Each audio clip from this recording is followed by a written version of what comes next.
দেখো এক pressure cooker খিচুড়ি দেখতে পাচ্ছ, খেচুড়ি না খেচুড়ি, হ্যাঁ। তো খিচুড়ি ছোটবেলায় যখন অঙ্গনারীতে পড়তাম খিচুড়ি সবাই খেতাম, খিচুড়িটা সবাইয়ের ভালো লাগে। আর এই বৃষ্টির সময় যদি ঠান্ডা ঠান্ডা ওয়েদারে আমরা খিচুড়ি খাই তাহলে কেমন লাগে।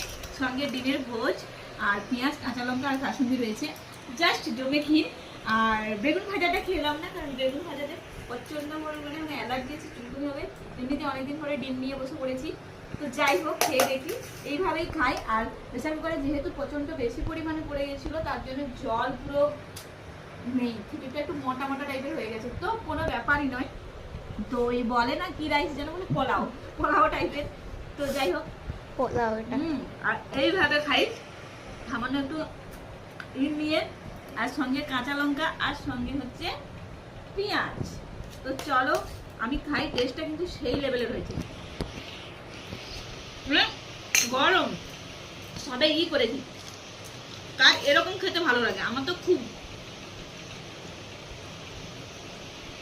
কারণ এভাবে খেলে সমস্ত প্রোটিন শরীরের মধ্যে যায়। বিশেষ করে বাচ্চাদের খাওয়ালে তো আরো বেশি। আর বাবুকে ছোটবেলা খুব খুব খুব করে এরকম করে খাওয়াতাম, বাবু মোটু গাবলু ছিল।